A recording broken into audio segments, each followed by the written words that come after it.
Go ahead and start with Brian, middle second row with questions. You've mentioned a couple of times the last game against Alabama, you had some defensive miscommunications that put y'all in a bind.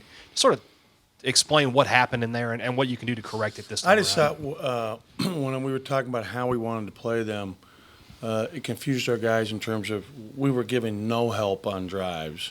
We were so concerned about being out on Shackelford and being out on Petty and being out on Kyra that we were basically playing one-on-one defense, and you're on island by yourself.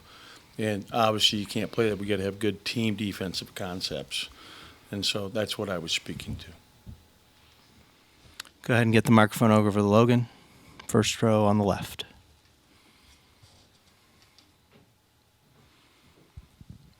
It's been so long since y'all have played Alabama. Just how much have they changed over this span of time, and how much has your team kind of grown? Yeah, well, I watched that game last night. Man, it's our defense was really something to be desired in that game, and so I think that we're better than we were the first time we played, and obviously they are as well. They're very talented. And you look at how they're shooting, and they've just gotten better and better, and they're coming off one of their most impressive wins of the year at Ole Miss, where they thoroughly dominated the game and won by 25 on the road, which is really hard to do in this league. You talked, Coach, last week about how tough this last stretch is and how obviously your team needs wins and to be consistent to get in the tournament. When you look back at the film, especially the A&M game, what things have to get better from a consistent standpoint? I just thought that our defensive intensity in that game particularly had to be better than it was. They're good. I mean, it's funny when you look at their net, and we talked about that going in. It wasn't even indicative of all how good Texas A&M is a problem. They're really a good team and very well coached, and they've grown an incredible amount. Got to give them credit for. They have outstanding players. They have good personnel. But we've got to be better. I mean, you look at and taking care of the basketball. I mean, we had 16 turnovers in that game that led to 22 points. It's not just turn it over, and when your turnover leads to easy baskets at the other end or uncontested layups, then it's really a problem. Kind of going off Paul's question a little bit, I know you always talk about playing one game at a time and focusing on the next game. But with 4 games left, do you think you need to win all of them to have a chance at a net large berth, or is that still up in the air? That's still up in the air.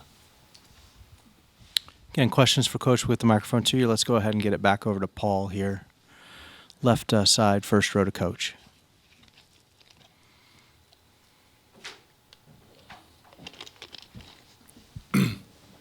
Kind of a recruiting question, Coach, but obviously the NCAA is looking at legislation to give kids a one-time transfer without sitting out.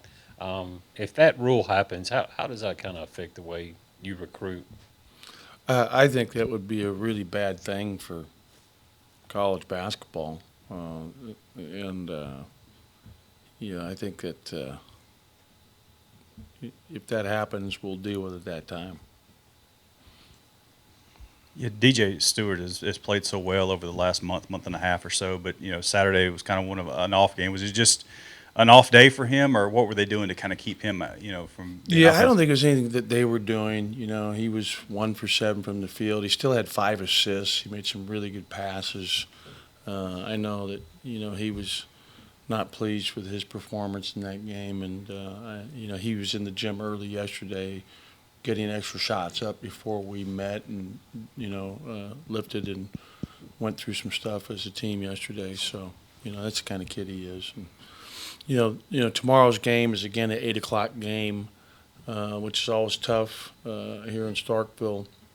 And so many of our fans from out of the area have to come from so far away, and we're so appreciative of that. And we're also want to promote the fact that tomorrow is American Cancer Society day for us, and that part of the game is about raising money to fight cancer. And everybody in this room, everybody that everybody in our family has been touched by cancer, and all of our lives have been affected. And we can all go into so many experiences and stories of how we've all, you know, my daughter's a pediatric oncology nurse for a living. She deals in this with children on a daily basis. And so, you know, everybody's got things that you want to give money to, and to me, there's nothing more important than giving money to help do more research to find the cure for cancer. And we're talking about all the billions of dollars and trillions of dollars that we want to spend during this election cycle right now. I wish someone would say we need to spend $1 trillion to figure out the cure for cancer. That'd be the money best well spent on anything that we could spend money on when you think about all the lives that are devastated by it. Any other questions for Coach before we let him go? Thank you. All right, thank you guys.